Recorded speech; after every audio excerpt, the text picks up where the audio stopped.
Assalamualaikum warahmatullahi wabarakatuh. Bismillah walhamdulillah wassalatu wassalamu ala rasulillah wa ala alihi wa sahbihi wa man walah. Thayyib, baik.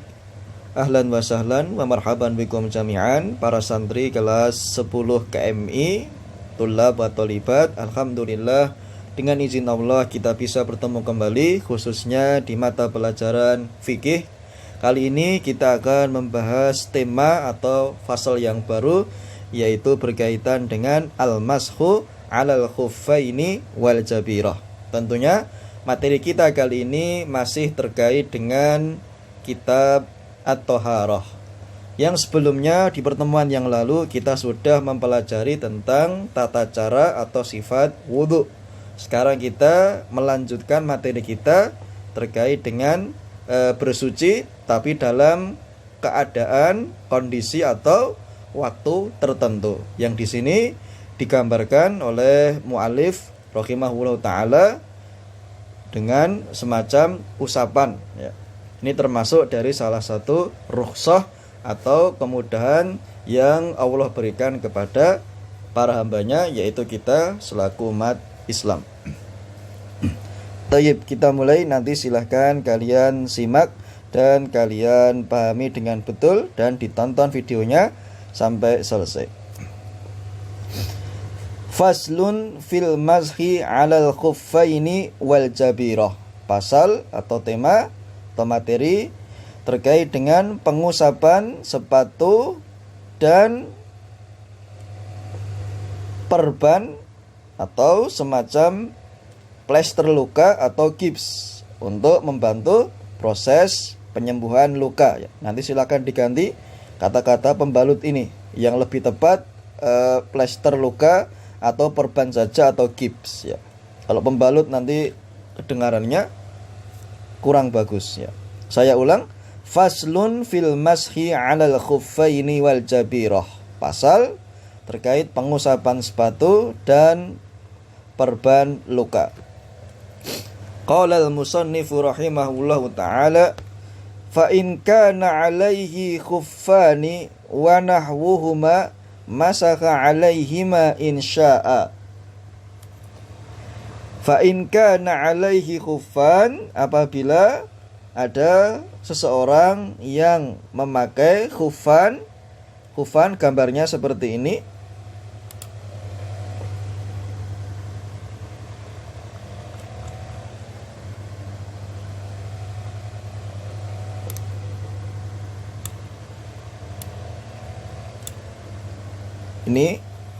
Ini adalah salah satu gambar dari khuf. Bentuknya mirip dengan sepatu atau alas sepatu yang menutup semuanya, atau sepatu sandal yang menutup bagian dari kaki sampai dengan kedua mata kaki. Ini salah satu dari gambarnya ya. Nanti kita bisa memberikan penjelasan setelah kita baca matannya. Fa in kana 'alaihi khuffan wa nahwuhuma masaka 'alaihima in syaa. Apabila salah seorang memakai khuf semacam sepatu, wa nahwuhuma dan yang semisalnya, masaka 'alaihima in syaa, maka dia boleh mengusapnya, tempat untuk mencuci atau membasuh kakinya, in syaa kalau dia mau. Yauman wa lailatan lil muqimi wa salasata ayyamin bilayalihinna lil musafiri. Ini terkait dengan waktunya, yaitu yauman wa lailatan lil muqimi, selama sehari semalam bagi yang mukim. Maksudnya bagi orang yang berada di daerahnya, di tempat tinggalnya, bukan orang yang berpergian atau bukan orang yang safar. Wa salasata ayyamin bilayalihinna lil musafiri, dan selama 3 hari 3 malam bagi orang yang safar, melakukan perjalanan. Ini batas waktu bagi orang yang ingin bersuci dengan cara al-masah 'alal khuffain. Bisyarti an yalbasahuma ala taharatin.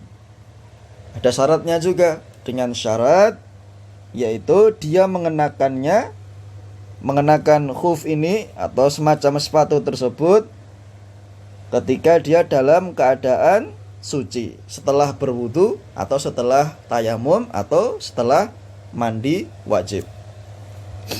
Wala yamsahahuma illa fil hadatsil asghar. Dan dia hanya boleh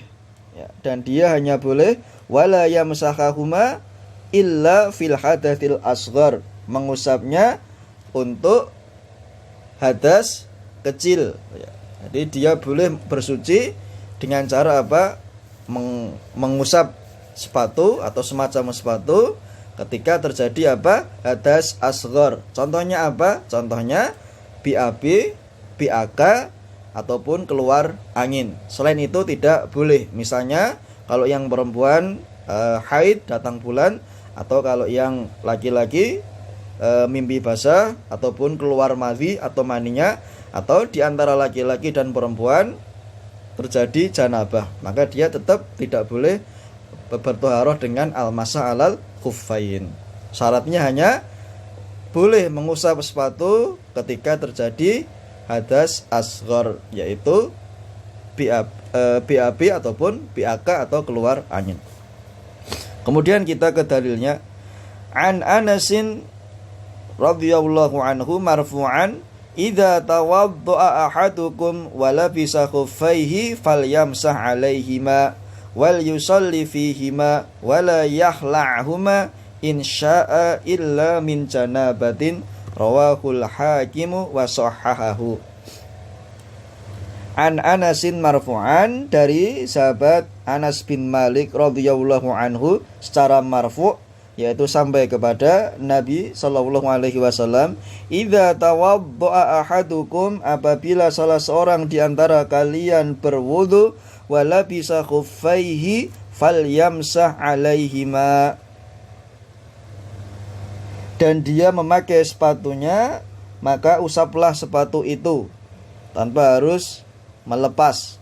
Wal yusalli fihima, ada tambahan lagi, dan sholatlah dengan menggunakannya, mengenakannya. Tentunya ini berbeda ya kondisi zaman para sahabat, zaman Nabi dengan zaman kita sekarang. Di zaman Nabi, zaman sahabat, zaman dulu, masjidnya itu belum dalamnya tidak menggunakan lantai seperti lantai kita sekarang. Dulu masih berbentuk pasir misalnya. Terlebih lagi di Mekah ataupun di Madinah. Kalau hujan basah, kalau panas kering, banyak debunya. Maka zaman itu boleh menggunakan sepatu ataupun yang semisalnya. Wala yahla'huma in syaa'a illa min janabatin, dan janganlah dia melepaskannya, khuf itu, sepatu itu, kecuali karena dia sedang junub, kalau dia mau untuk melepaskannya. Rawahul hakim wa sahhahahu. Hadis ini riwayat Imam Al-Hakim dan beliau yang mensahihkannya. Ini dasar dari disyariatkannya bersuci dengan mengusap sepatu. Ya, ini termasuk jenis rukhsah atau kemudahan dalam syariat Islam yang diberikan kepada hambanya. Fa in kana ala a'dha'i wudu'ihi jabiratun ala kasrin, fa in kana, jika ala a'dha'i wudu'ihi, ada di bagian tubuhnya ada semacam jabiratun ala kasrin, perban, gips atau plester, luka, ala kasrin, karena patah atau karena tergores atau karena salah posisi tulang, au dawaun ala jurhin, atau ada obat yang menutupi luka tersebut, wa yadurruhul ghuslu, dan kalau dia bersuci dengan menggunakan air atau disiram dengan air, hal itu membahayakannya, masahahu bil ma'i fil hadatsil akbari wal asghar hatta yabra, maka dia diperbolehkan untuk mengusap dengan sedikit air ketika terjadi hadas besar maupun hadas kecil sampai dia benar-benar sembuh ya. Ini juga termasuk bagian kedua terkait dengan rukhsah ya. Ketika ada orang yang sakit atau dalam kondisi tidak sehat, di antaranya tangannya itu luka, kemudian diperban atau diplester, atau ada luka yang ditutup dengan sesuatu, kemudian kalau dia bersuci menggunakan wudhu justru membahayakan lukanya, maka dia diperbolehkan untuk mengusap atas jabirah. Keterangannya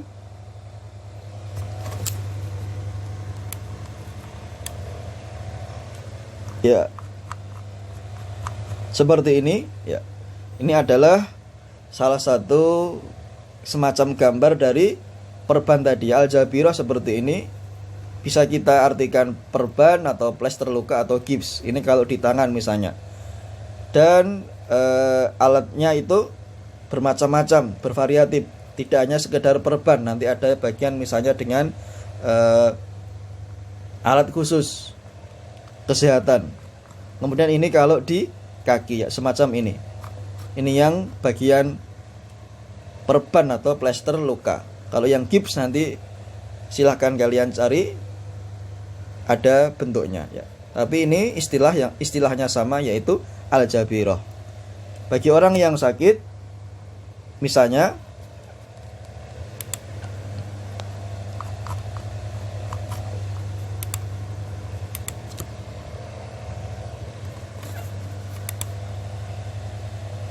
dia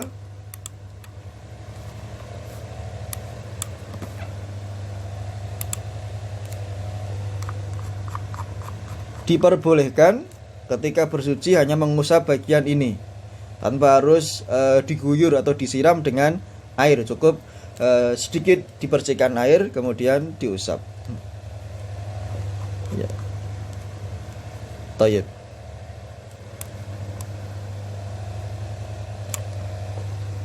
Kita lanjutkan.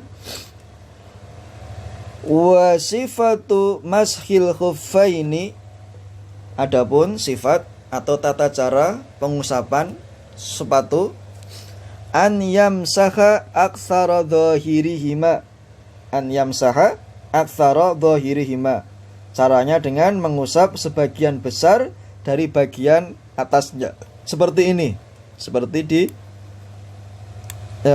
di gambar. Yang diusap yang ini ya. Yamsahu a'lal khuf ya. Ini bagian ini diusap sampai sini. Tidak boleh melebihi di atas mata kaki. Yang bagian bawah justru tidak boleh. Ini ada keterangannya, la yamsah madunal ka'ab. Di bagian telapak bawah, di bagian bawah sepatu itu tidak boleh diusap, hanya bagian atasnya saja. Ini kalau terkait dengan masa alal khufain.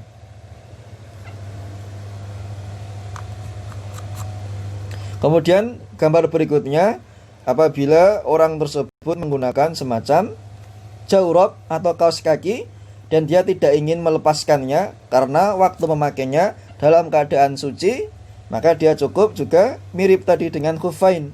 Hukumnya sama. Dari sini ujung jari sampai dengan mata kaki, tanpa harus mengusap bagian bawahnya ya. Ini mirip dengan hukum al-khuffain. Kalau yang ini namanya jawrab, kaos kaki. Kalau tadi khuffain atau khidha ya. Kemudian wa ammal jabiratu fayamsahu ala jami'iha.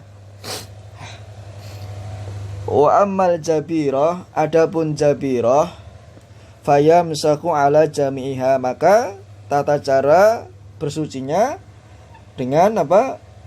Mengusap keseluruhannya, semuanya diusap. Kita lihat di gambar tadi ya. Berarti yang diusap semuanya. Ini bagian yang diperban atau yang diplester atau yang digips ya. Tidak hanya bagian atas nya saja. Berbeda dengan khuf ya. Kalau khuf tadi, nih bagian atasnya. Bagian atasnya seperti ini. Yang di bawah tidak. Atau yang di atas mata kaki tidak diusap, hanya bagian atasnya saja. Tapi kalau yang jabirah semuanya ya, dengan sedikit percikan air ya. Ini kalau yang berada di tangan, ini misal. Kemudian gambar yang lain ini kalau berada di kaki ya. Semua ini termasuk anggota tubuh, anggota wudhu ya, dia dikenakan hukum al-masah ala al-jabirah. Baik, itu tadi materi kita kali ini terkait dengan fasal atau pasal pengusapan sepatu dan perban luka. Ada beberapa poin-poin penting kita bawakan. Ya, ada sekitar 6 poin sebagaimana yang ada di kitab ini. Yang perlu digaris bawah. Yang pertama, syariat tentang pengusapan di atas kedua sepatu. Ini gambarnya seperti ini. Yang kedua, jangka waktu pengusapan. Tadi, yauman wa lailatan, sehari semalam bagi orang mukim, wa thalathata ayyamin bilayalihinna lil musafir. 3 hari, 3 malam bagi orang yang safar. Yang ketiga, syarat pembolehan pengusapan. Syaratnya tadi adalah dia an yalbasahu ma'ala taharah, ketika mengenakannya dalam keadaan suci. Yang keempat, syariat pengusapan hanya terhadap hadas asghar ya, diperbolehkan ketika terjadi hadas asghar, entah itu setelah BAB ataupun BAK atau keluar angin. Kemudian yang kelima, syariat dan ketentuan terkait pengusapan di atas pembalut di atas perban atau plester luka atau gips. Yang gambarnya seperti ini tadi ya. Ada ketetapannya dari syariat, hikmahnya adalah tentang kemudahan dan rukhsah ya. Tidak perlu dilepas kemudian dibasuh dengan air wudhu, tidak. Hanya bagian yang sakit saja yang diperban, semuanya apa? Dipercikan sedikit air yang tidak membahayakan, setelah itu diusap. Kemudian yang keenam, cara pengusapan di atas kedua sepatu dan perban luka. Tadi sudah kita sampaikan. Thayyib. Kemudian di sini ada gambar bagus ini, tapi dalam bahasa Arab terkait dengan syarat-syarat untuk mengusap al-khuf. Ya. Berarti kesimpulannya ada sekitar 5 hukum terkait dengan pengusapan khuffain, sepatu atau yang semisalnya. Yang pertama, an yalbasahuma ala taharah, ketika mengenakannya harus dalam keadaan suci. Yang kedua, an yakunal khifaf wal jawrabain tahirain, kedua benda tersebut, entah itu sepatu, entah itu jawrabain, kaos kaki, dalam kondisi yang suci juga. Kemudian yang ketiga, an yakuna mashuhuma minal hadatsil asghar, ketika dia melakukan pengusapan terjadi disebabkan oleh hadas kecil. Yang keempat, an yakunal mashu fil waqtil muhaddati syara'an, dia mengusap kaos kaki atau sepatu tersebut sesuai dengan ketentuan waktu yang ditetapkan oleh syariat tadi. Kalau yang mukim sehari semalam, kalau yang safar 3 hari 3 malam. Ini wa huwa yaumun wa lailah lil mukim wa thalathatu ayyam lil musafir. Kemudian yang kelima, ini tidak disebutkan dalam kitab, an yastura ilal ka'bain, baik itu khuffain, sepatu tadi, atau jawrabain, itu sampai menutup ini mata kaki ya. Ini syarat diperbolehkan untuk bersuci dengan cara mengusap sepatu. Kalau tidak sampai dengan kedua mata kaki, tidak diperbolehkan ya. Kurang lebih seperti ini materi kita terkait dengan